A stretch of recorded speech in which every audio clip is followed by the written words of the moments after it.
네, 어제 박근혜 대통령의 퇴진을 요구하는 4차 촛불 집회가 전국 각지에서 열렸습니다. 잠시 후 또 11시에는 검찰이 최순실 게이트에 대한 중간 수사 결과를 발표할 예정인데요. 과연 박 대통령과 관련해 어떤 내용이 언급될지 관심이 집중되고 있습니다. 네. 김영주 전 더불어민주당 의원, 또 허성우 국가디자인연구소 이사장과 함께 관련 이슈 살펴보겠습니다. 어서 오십시오. 어서 오세요. 안녕하세요. 자, 일단 지금 시점에서 관심은 11시에 있을 검찰 수사 결과 발표인데요. 일단 그 얘기는 잠시 뒤에 하도록 하고요. 저희가 어제 촛불 집회, 4차 촛불 집회 얘기를 좀 정리해 보겠습니다. 상당히 좀 평화적인 분위기에서 진행이 됐고요. 우려했던 보수 집회, 그러니까 충돌도 없었고요. 그런 부분도 참 다행인 것 같고 또 연행된 사람도 숫자가 0이었습니다. 네. 상당히 좀 그 시민 문화도 어떤 성숙도가 좀 더 높아지지 않나 생각이 드는데요. 3차 때까지 이제 어제 수도권이나 서울 쪽 집중이 됐다면 어제는 이제 좀 특이한 점이 전국적으로 촛불의 물결이 더 퍼졌다는 점인데 어제 보였던 촛불 민심의 의미를 좀 짚어볼까요? 어제 저도 이제 현장에서 왔다 하면서 가셨습니까? 예. 뭐 방송 마치기도 하고 방송 전에도 예. 다녀가고 했는데 현장에서 느낀 게 3차 때하고 확실히 다른 것은 3차 때의 시위자들이 모여서 사실 그 주도하는 세력들, 시민단체들이죠. 그분들이 유도하는 데 따라서는 굉장히 관망적이었는데 예. 이번에 4차 때는 굉장히 호응이 높았다는 거예요. 아하. 그 시민단체들이 그 유도하는 여러 가지 뭐 문화 퍼포먼스부터 해서 여러 가지 상황들이 있었거든요.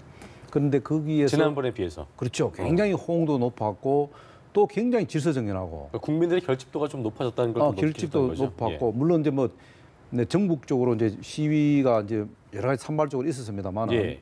어제는 정말로 저도 현장에 있으면서 느낀 게 뭐냐면 참 우리 시민들이 굉장히 위대하다. 예, 본인 그 시위를 주도하는 사람들조차도 정말로 평화시하자. 예. 거기 나와는 문화 행사하는 그런 여러 가지 그 출연자들도 굉장히 평화적으로 우리가 이 행사를 하자. 예. 그래서 하나의 이제 문화로 시위 문화가 전 세계 어디에서도 이렇게 많은 인원들이 모여갖고 정말로 어제는 한 사람도 예언에 없었지 않습니까? 이거는 정말로 아마 전무후무한 일이 아니겠냐. 이렇게 해서 그러나 이 뜻이 결코 만만치 않다는 거예요. 그래서 청와대에서도 엄중하게 이 뜻을 무겁게 받아들일 수밖에 없다는 거예요. 그 받아들여서 다음 주 정도는 청와대에서도 이 무거운 뜻을 담은 어떤 그 대안을 내놓을 필요가 있다. 저는 예. 막 그렇게 지금 보고 있습니다. 알겠습니다. 의원님 어떻게 보셨습니까? 예, 어제 그 방금 우리 허 이사님 말씀하신 대로 네. 평화롭게 잘 이루어졌고 또 보수 집회가 있었는데도 충돌 없이 갔다는 것은 다행스럽고 눈여겨볼 것은 이제 시험을 마친 청소년들이 많았기 때문에 어른들의 입장에서도 이것이 하나의 어떤 성숙한 시민 문화라는 것은 의미에서의 네.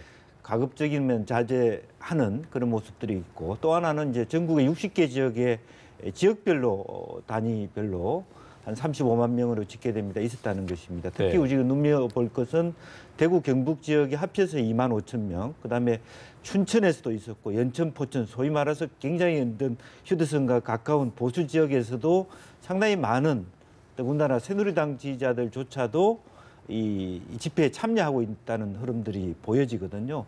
이제 제주도 같은 경우도 상당히 많이인 것은 이제 우리가 눈여겨볼 것은 이제 특정 지역 아젠다가 있는 경우, 제주도는 신공항 문제에 관련된 아젠다가 있었을 경우에 집중력이 더 많아집니다. 이제 그런 것이 앞으로 추후에 지역에서의 어떤 지역 시민 단체와 협력이 어떤 방향으로 갈 것이냐도 눈여겨볼 만한 대목이 아닌가 그렇게 보여집니다. 예. 예, 말씀하신 것처럼 어제는 박사모 등 보수층도 맞불 집회를 열었습니다. 그렇습니다. 박근혜 대통령이 여론조사에서 아직도 5%의 지지를 보이고 있지만 샤이 박근혜층이 있다는 것을 기대를 하고 있는 것 같거든요. 이걸 어떻게 봐야 할까요? 예, 진짜 그래서 청와대에서 이제 샤이 박근혜층이 있다는 것을 뭐 기대는 할 수 있겠죠. 그런데 지금 이제 어쨌든 각종 여론조사에서 10%에서 5% 미만의 어떤 지지율을 계속 보이고 있잖아요. 이것이 갑자기 반등할 수 있는 상황은 굉장히 어렵다. 저는 그렇게 봅니다. 다만 이제 박근혜 대통령과 청와대에서 어떤 민심을 수렴해서 어떤 대안을 내놓고 야당과의 어떤 대화를 할 것이냐 하는 데 따라서는 조금 출렁이겠습니다만은 아직까지는 지금 많은 다수의 대부분 국민들은 그 분노가 아직까지는 덜 가라앉은 상태다. 예. 그렇게 보기 때문에 뭐 이 박사모가 이런 대규모 집회를 한다고 해서 이런 부동층이 움직이는가 이런 건 아니다. 다만 이제 박사모에게 대규모 집회를 하는 것 자체는 그렇게 뭐 의미가 없다고는 볼 수 없습니다만은 그러나 이것이 이런 그 촛불 시위를 뒤바꿀 만큼 그런 의미 있는 시위는 아니다. 그러나 어쨌든 가장 중요한 것은 박사모도 그 충돌을 피하려고 했다는 그 점에 대해서는 굉장히 높이 살만하다. 네. 샤이 박근혜 한마디만 더 여쭤보겠습니다. 이게 그렇잖아요. 그러니까 샤이 박근혜가 이게 5% 지지율 이외에 또 지지층이 있다는 얘기인데 그 여론조사에서 그거를 얘기 안 할 필요는 없잖아요. 그 말 자체가 좀 이제 기본적으로 모순이 있다고 샤이 박근혜라고 네. 하는 것은 뭐 여론조사 상에서 상식적으로 나오는 층이 있는 거죠. 예를 들면 이번에 트럼프 지지에 있어서도 실제로 트럼프를 지지하지만 일반 여론조사로 보면은 그 공식적으로는 자기가 하고 싶은 마음이 사회적인 대다수의 의견과 다를 경우 그걸 숨기는 경향이 있다는 데서 비롯한 것입니다. 네, 그런데 네. 근본적으로 차이가 있다는 것은 트럼프의 경우에는 실제로 히스패닉이나 이런 분들이 사실은 자기 인종적인 모멸감을 갖지만 네. 하나의 노동자로서 트럼프가 하는 얘기에 공감하는 부분이 있었기 때문에 그것이 여론조사상에는 드러나지 않지만 표로 직결됐던 그런 부분인데 이것을 지금 박근혜 대통령의 상황과 등치시키는 것은 큰 오판이라고 봅니다. 알겠습니다. 실제로 그 큰 흐름의 대통령이 되시는 부분하고 알겠습니다. 지금 물러나야 될 부분을 그렇게 같이 등치하는 건 큰 네, 알겠습니다. 잘못이다. 자, 11시에 있을 이제 검찰 중간 수사 결과 발표 관련돼서 저희가 좀 짚어보겠습니다. 일단 오늘 그 검찰에서 3명, 그러니까 정호성, 안종범 그리고 최순실 씨에 대한 그 기소를 일괄적으로 할 것으로 보이는데 해야만 하는 시점이죠. 그렇죠. 뭐 이거 20일 넘기면 또 이제 검찰에서는 이제 불변의 시간이 완전히 다가왔죠. 오늘이 이제 데드라인이기 때문에 그렇습니다. 오늘 기소를 안 하면은 석방을 시켜야 됩니다. 네. 석방은 이건 뭐 불가능한 얘기죠. 그러니까요. 그러면 구속시키는 의미가 없죠. 그렇기 때문에 오늘은 이제 중요한 것은 이제 최순실 씨, 안종범 씨 같은 경우는 직권 남용죄. 이게 이제 그리고 이제 권리 행사 예. 남용 이런 부분인데 이게 이제 정말 미래재단 K스포츠 53개 그 기업으로부터 774억 모금하는데 직접적으로 관여를 한 부분, 직권 남용한 부분, 이 부분이 아마 집중적으로 아마 거론될 겁니다. 이 과정에서 이제 대통령이 어떤 지시라든가 예. 뭐 어떤 공모 이런 것들이 이제 연관성이 있느냐 하는 부분인데 예. 제가 볼 때는 오늘은 예. 그 과정에서 아무리 안종범 씨가 이 대통령이 지시를 해서 돈을 더 그 모금을 하게 됐다 이런 지수를 한 걸로 알고 있습니다만은 어쨌든 중요한 건 안종범 전 수석의 이야기고 그랬다면은 그 당사자인 했다고 하는 당사자 주체인 대통령의 어떤 그 조사를 하지 않고는 그거를 퍼즐을 맞출 수가 없어요.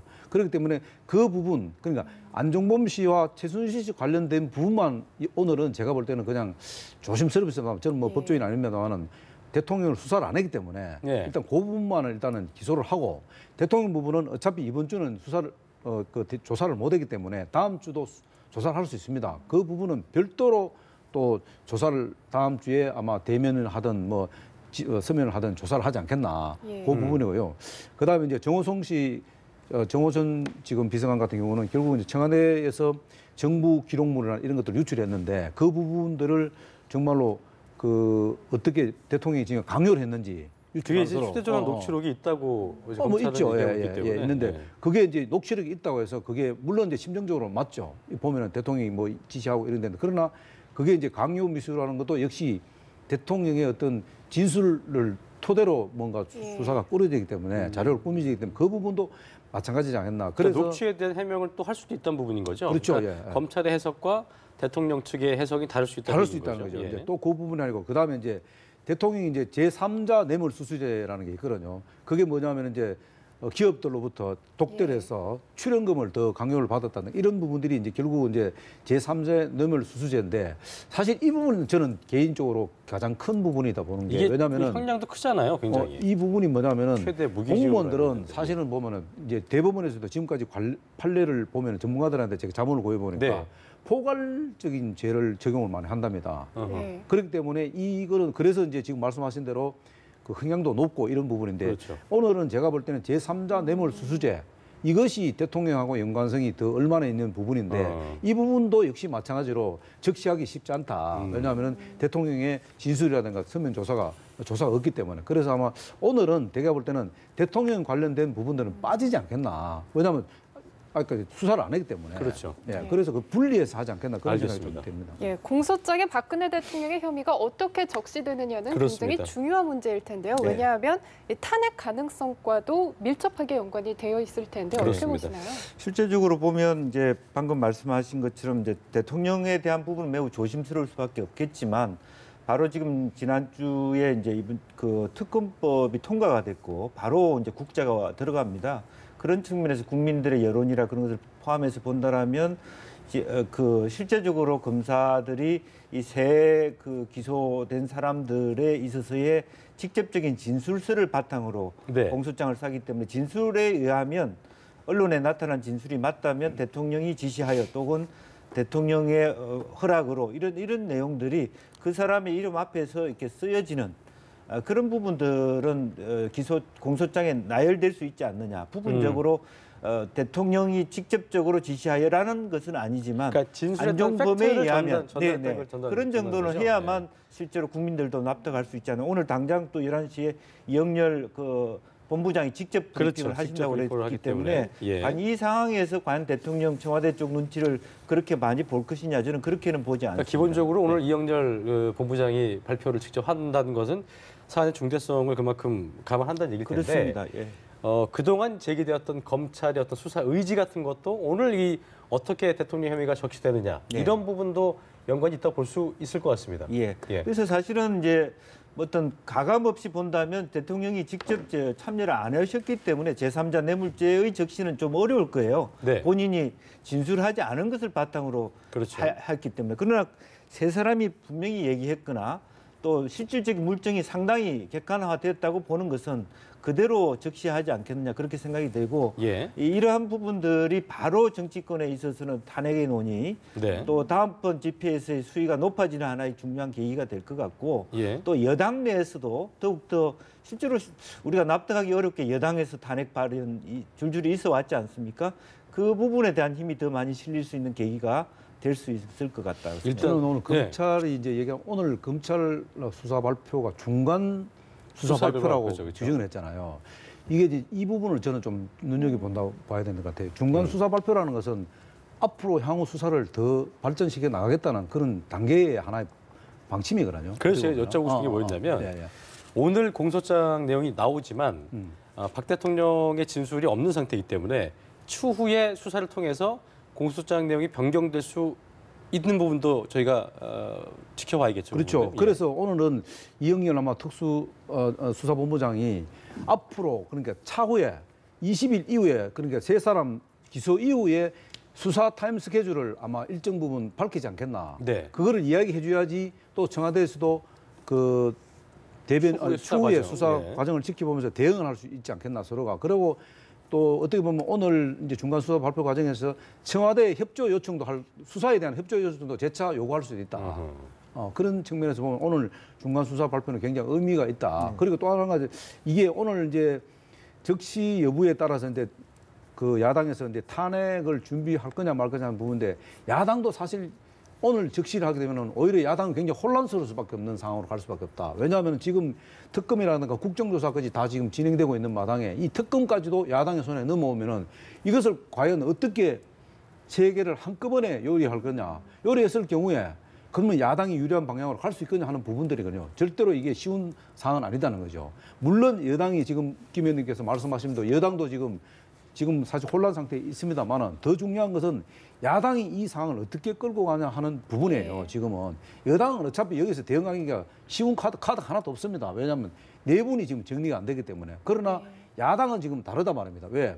촛불 시위에 지금 이 상황을 지금 촛불 시위와 맞물려서 장애투쟁이 진행되고 있기 때문에 이 만약에 탄핵 상황이 이 정치권으로 넘어오게 되면은 이것을 야당이 어떻게 사실 취급할 거냐. 이 부분이 아마 오히려 이 야당한테는 굉장히 어려운 상황으로 될 가능성이 높다. 네. 그렇기 때문에 오늘은 사실 어떻게 보면 야당 입장에서도 야 이거 적시가 상당히 안 관심을 했으면 지켜보겠네요. 관심도 예. 있지만은 가능하면 적시가 안 되는 게 낫지 않겠나 이런 또 어허. 생각도 해볼 수도 이 있어요. 부분에 대해서 우리 의원님이 하실 말씀이 있을 것 같습니다. 사실은 이제 말이 중간 발표지 10일밖에 안 남았습니다. 특검이 다음 달 초에 뜨기 때문에 그렇죠. 10일 이내, 소위 한 일주일 이내에 대통령과 대면 수사를 할 수 있느냐 없느냐 이 부분인데 사실은 검찰 입장에서 꼭 대면 수사를 해야 되느냐 하는 그런 의문이 있을 수도 있어요. 실제적으로 대면 수사에서 일부분 동의하거나 뭐 형식적으로 수사를 대면 수사를 받는다 하더라도 어느 정도의 국민들이 바라는 검찰이 바라는 수준의 답변이 나올 것이냐에 대해서도 지금 살짝 소극적인 대응이 그러니까 의원님 예상되지 말씀은 않습니까? 서면이든 대면이든 간에 네. 말을 안 하려고 하는 입장이라면 큰 방식과는 상관없다라는 네. 얘기신 거죠. 네네. 예. 그래서 실제적으로 이번 중간 수사이지만 거의 마지막 수사라고 보는 입장으로 갈 가능성이 많다 저는 그렇게. 그 또 하나는 뭐냐면은 검찰이 정말로 이 대통령의 불소추 특권에 대해서 이거를 무시하고 그냥 그 초법 상황으로 만들어 갈 거냐는 상황이거든요. 절대로 그런 걸 할 수 없다. 왜냐하면 그거는 있을 수도 없고 해수도 안 되는 겁니다.